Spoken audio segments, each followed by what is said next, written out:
Hello, this is Dr. Adam J. Bach. Welcome to MHR 322, Introduction to Entrepreneurial Management.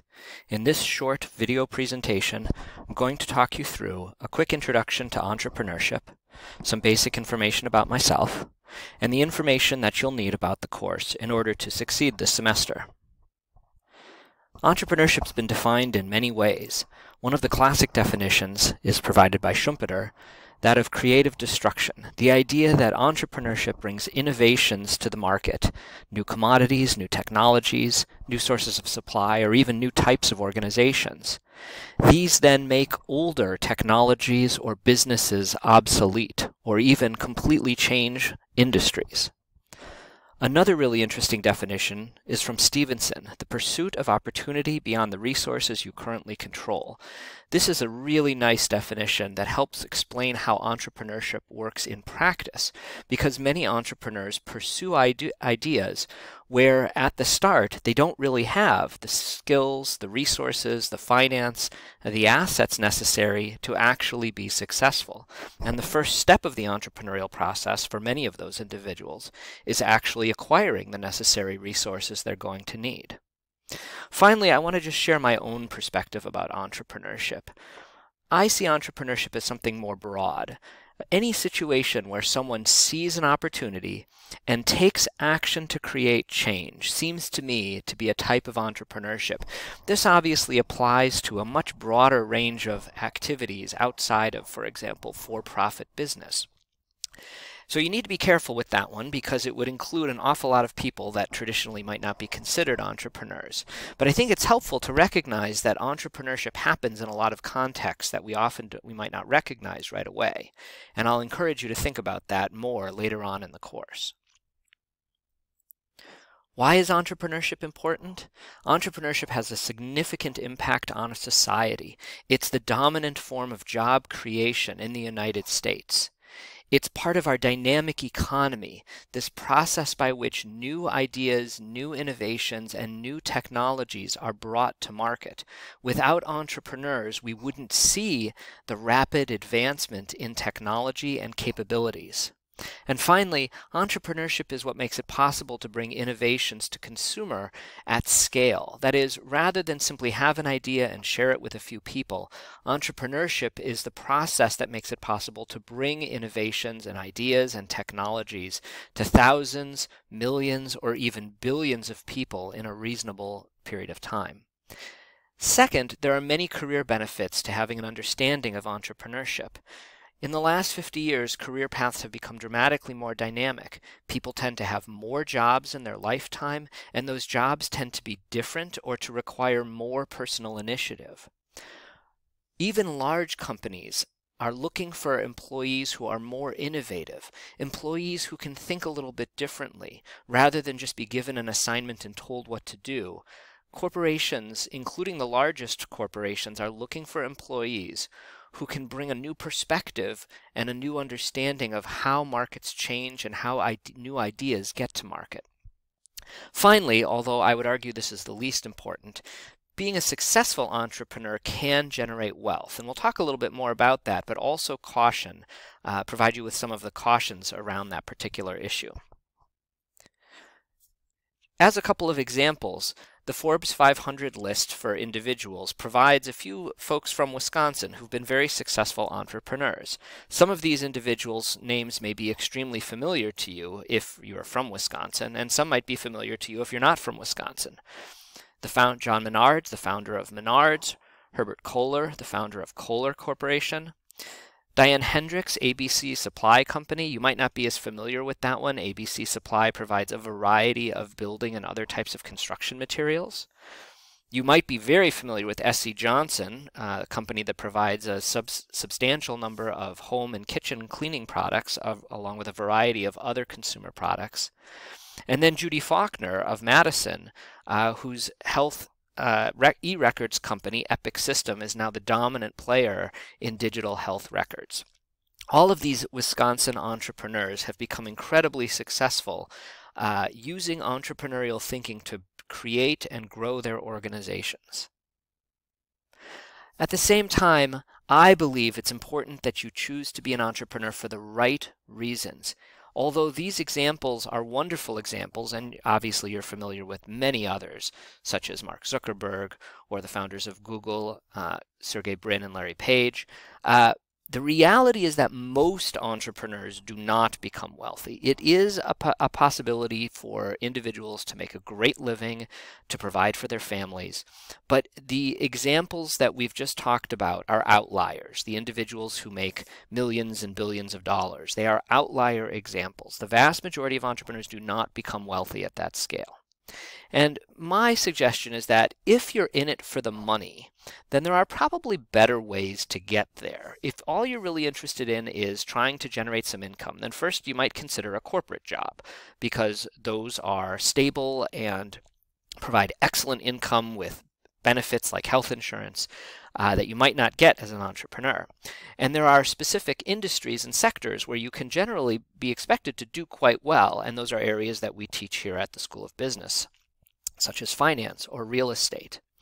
I believe that if you're going to be an entrepreneur, you should become an entrepreneur because there is something you want to accomplish, and entrepreneurship is the best way to do it. And I love this quote from Judy Faulkner: "The work of my life has been to develop software that would help keep people well and help sick people get better." And that was why she founded Epic. Now, there's no question that she saw there was a business opportunity because she knew that that was how this was going to work.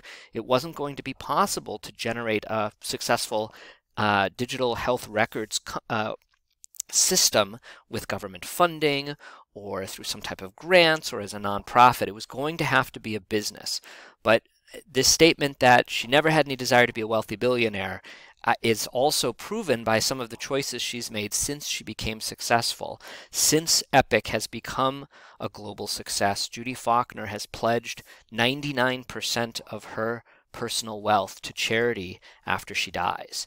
And so, and there's wonderful stories about how wealth has not affected Judy. And I think that this is really the key lesson, is that you should, if you want to become an entrepreneur, do so because there's something you want to accomplish. I want to just tell you very briefly a little bit about myself.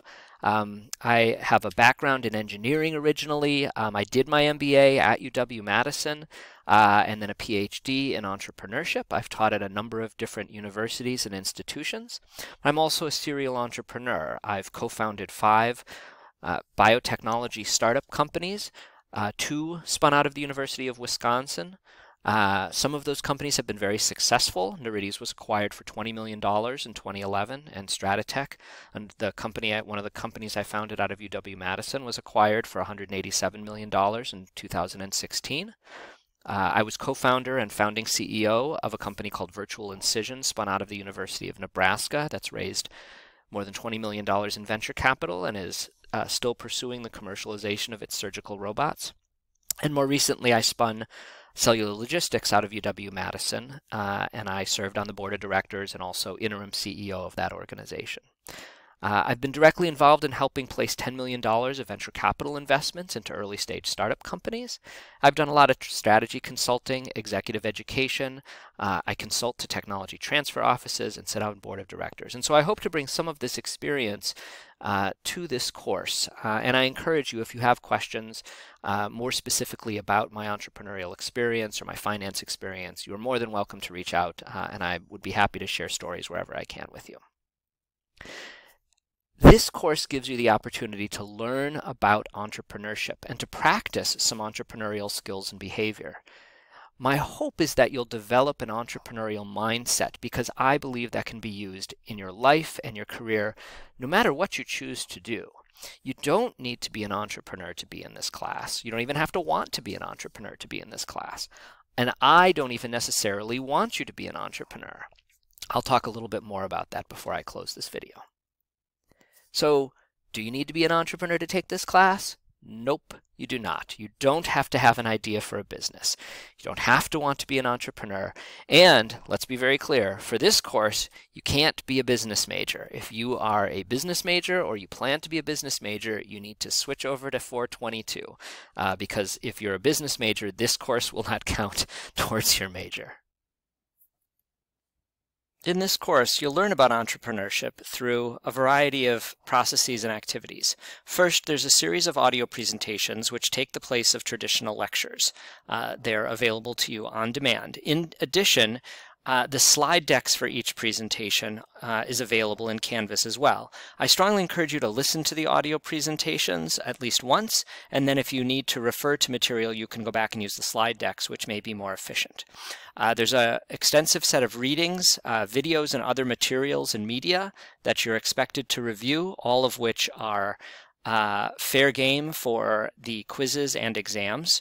There's a series of assignments to complete during the course, and then ultimately practicing entrepreneurship in the T-shirt project itself. This is primarily an online course. That means that all the materials, information, and assignments are online and available to you already. You can go as quickly or as slowly through the course as you like, keeping in mind the policy about late submissions.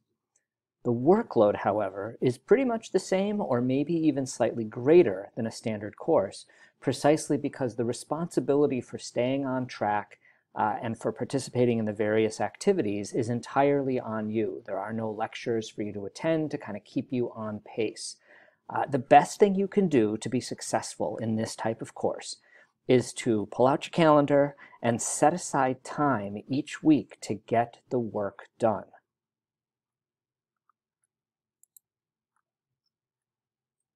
Our textbook is called Disciplined Entrepreneurship. By enrolling in the course, you've automatically purchased the e-textbook, which is available through Canvas. This is not a traditional textbook. It's not nearly as long or as complex, and it's not as sophisticated in terms of the theory of entrepreneurship. Really, it's a how-to book. It's describing the steps that you would take if you were interested in trying to launch a startup company. There are, however, a significant number of additional readings and videos in the course, all of which are available in Canvas in advance, and all of which are required and may be tested on the quizzes and exams. The assessment in the course covers a variety of different types of activities, from general course assignments to activities in the course that are often called hot takes or specific topic activities, which are interactive activities in Canvas, regular quizzes, which specifically test your knowledge of the reading and video materials, a series of journal entries in which you'll explore specific topics based on your own identification of online resources, such as articles or videos, and then, of course, the large-scale T-shirt project, which is performed in groups, and 2 exams. Exam 1, which takes place about halfway through the course, and Exam 2, which takes place at the end of the course, but is non-cumulative. The core of the course is the T-shirt project. You'll work in groups of 3, or possibly groups of 2, that's also an option. You self-form those groups in Canvas if you know who you want to work with. You go to the people area in Canvas and simply drag your names to one of the pre-formed teams. If you don't have anyone to work with, then you'll simply be assigned randomly to work with other students at the start of Module 2. During the semester, you'll create a design for a new type of T-shirt. You'll submit that design to our printing partner, and you'll then make an effort to sell those shirts until towards the end of the semester. When the project closes, the shirts will all be delivered, and you'll receive points based on your commercial success. Your evaluation of how you performed is primarily based on the knowledge you demonstrate associated with all of the functional processes associated with bringing a product to market. There is a small component associated with how many T-shirts you sell, primarily as an incentive. It's not the most, it's less than 10% of the total amount of points that you get for the T-shirt project. So if it turns out that you're not good salespeople or you just didn't come up with a very good design, while you won't get quite as many points, it's not a significant component, and you'll get a significant number of the points just for even selling a few shirts as part of the project. What's the best way to succeed in this course? Plan your work in advance, submit your work on time. Those are the 2 single biggest factors for most students in how they perform. I strongly encourage you to take notes on the readings and videos. This is going to be the best strategy to help you with the quizzes and the exams, which are roughly half your total grade. And then finally, get a study buddy, either someone from your project group or another student in the course that you know already or meet, and connect with each other on a regular basis. Check in. How are you caught up? How is the work going? What are you studying? That will also prepare you as you get to the exams to be ready to study with someone. And one of the single biggest indicators of success on the exams, in my experience, is whether students study with someone else. Grades in this course may be generated a little bit differently than you're used to in other classes. Two aspects of it should be familiar. If you score less than 60% total in the course, unfortunately you will not pass. If you score between 60 and 70% in the course, you'll receive a D. But above that, there isn't a set percentage scale that's used to determine grades. Instead, when the course ends, all the students who have scored above 70% are rank ordered based on the number of points that they earned in the course. The syllabus then provides a detailed description of how grades are distributed based on that point rank ordering. Roughly 20 to 25% of students will receive A's, and then proportions of students below that receive grades appropriately. This is not a negotiable arrangement. There's no rounding up. The rank ordering is the final determinant of how you performed in the course compared to your peers. Because of the structure of the course, a lot of the points are determined based on participation and the exams. And so it's not possible in advance to predict how students will perform. This system is designed to fit with both university and Wisconsin School of Business policy with regard to grade curve and grade distribution. Please make sure that you understand how this works in advance. It is explained in detail in the syllabus, and an example is provided. Students will not receive special treatment at the end of the semester regarding their final grade. Students who reach out at the end of the semester to say, I was very close to the next grade level up, I'd really appreciate it if you would change my grade, those requests will not be considered. If you have issues with grading of specific assignments, those need to be addressed during the semester. They cannot be addressed at the end of the semester. So please, please take a moment, make sure you understand how this system works, and are prepared for the work that's required in the course.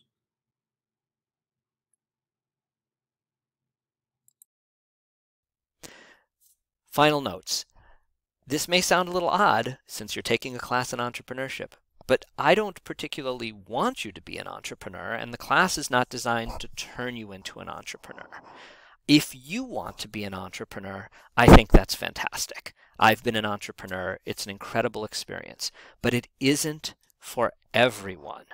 So my goal is for you to try out using an entrepreneurial mindset and to learn about entrepreneurship as one possible component of your career and life. If you finish this course and you say, wow, I really want to be an entrepreneur, then I'm really excited for you. But if you finish this course and you say, wow, that was really interesting, but I really do not want to be an entrepreneur, then I'm equally excited for you. I am glad you've tried it and recognize that it isn't for you, because it simply isn't for everyone. I hope you'll learn something about entrepreneurship. You'll try out some entrepreneurial activities. You'll work in a group in an entrepreneurial context with high ambiguity, high potential for success, but maybe high stress as well. I do hope you'll have some fun during the course. The bottom line is, you gotta get started in doing something. We can talk about entrepreneurship all we want, but the entrepreneurs are the ones who actually do the work. The way to get started is to quit talking and begin doing. I look forward to seeing you in class.